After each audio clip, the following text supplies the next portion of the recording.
We've all come to realize the market's got no patience for SPACs. Not after all the garbage deals we saw earlier this year, but it's willing to respect post-SPAC stories, ones where the SPAC in question has completed its merger, as long as the fundamentals are good.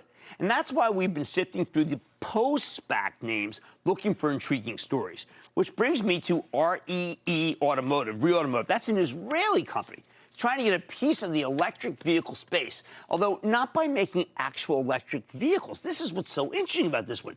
They're making what's called the market's flattest electric vehicle platform. They're basically making a skateboard, a chassis with wheels and braking and steering and powertrain, suspension and control, all with a very low center of gravity. Great website, by the way, if you want to learn about that. They even stick the motors between the wheels to create more space for cargo or passengers. The idea here is that they sell these skateboard-like platforms to automakers that build trucks or vans on top of them. REE already has strategic partnerships with major players. I'm talking like Toyota, Toyota's trucking arm, with Magna, which just made that great acquisition today, with American Axle. Earlier today, the company completed its merger with a SPAC. It was called 10X Capital Venture Acquisition. And now the stock trades under REE Automotive, symbol REE. In response, the stock tumbled 8% from its intraday high.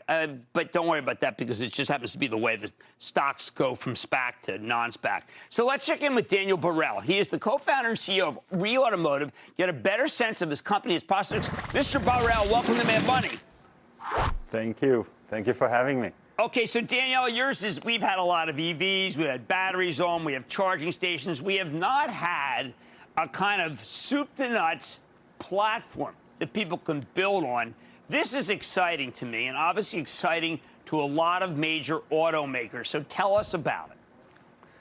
Well, what we basically do is that we're building the basis, the platform of the future of automotive. Think about us like Intel in automotive, meaning, you know, if you look at Dell, Lenovo, or HP, they all have Intel inside, right? They have their own differentiator, but they all run on Intel inside. The same is what REE is doing these days, meaning we're building a very, very modular, very, very unique platform that can take any shape, any size, any weight, can use any kind of battery technology or fuel cells, and can be driven autonomously or manually by people. But it's the basis of every vehicle that's going to be out there, we hope. I mean, think about it. You can build any kind of vehicle with any shape, any kind, at a fraction of the cost, with, you know, almost no time at all, where usually for OEMs it would take, what, 8-10 years to build a platform and a few billions of dollars.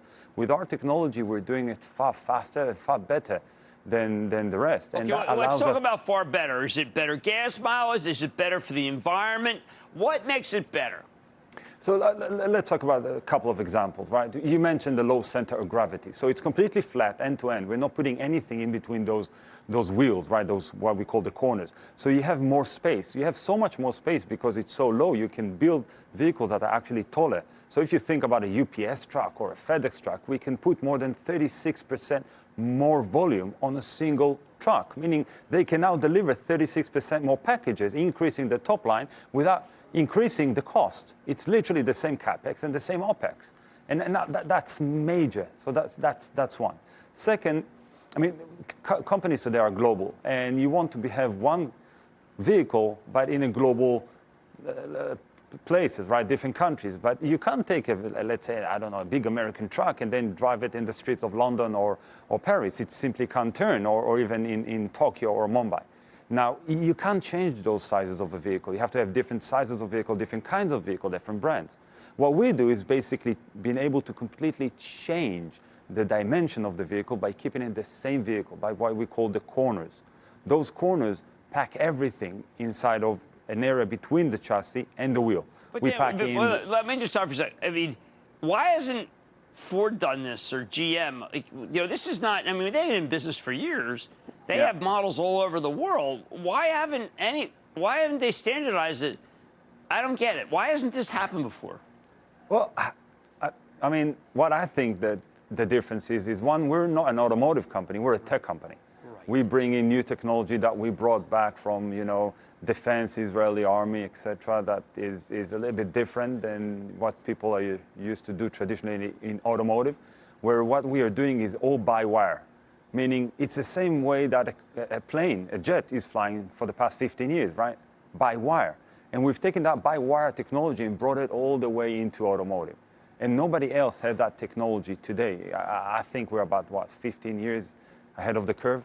And that capability simply does not exist with any other OEM or any other player out there. But this sounds like when Intel invented the microprocessor and then gave it to Dell and HP and said, listen, don't knock yourselves out. Go make computers with it. It seems like that kind of model.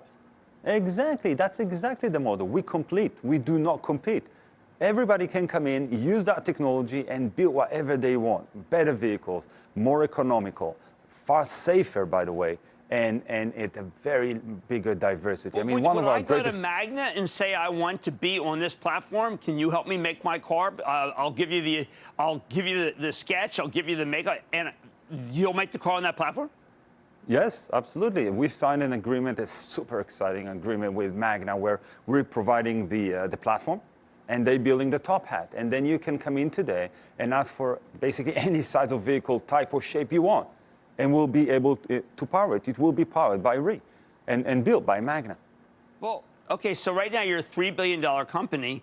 Do you have all the money you need? Because I think that I like this concept very much, sir. I really do. This makes so much sense. So you'll be able to, are you ready? I mean, you have it now. If you get with Magna and suddenly Ford calls you and says, we want to do this, can you do it? Yes, we can. And I mean, we just announced a collaboration with Toyota, right? With Hino, with Toyota the Hino Motors, right. We presented together with Hino back in 2019 a concept that takes one platform for their entire variety of models, different, people movers, cargo, logistics, you name it. And a couple of months ago, we signed a very, very strategic alliance to take this to production.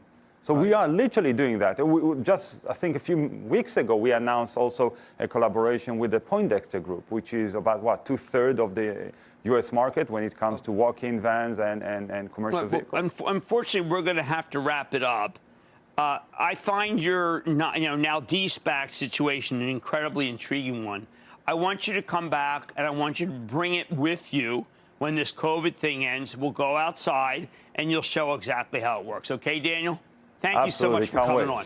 Thank you for having me. Really a pleasure. Just a pleasure. Daniel Barel is the co-founder, CEO of REE Automotive. And guys, now this was just de-SPACed, okay? So under the symbol REE, you'll see it's 10, but it's a $3 billion company. And please, the website is brilliant and really easy. You can navigate it in a heartbeat. They have money's back after the break.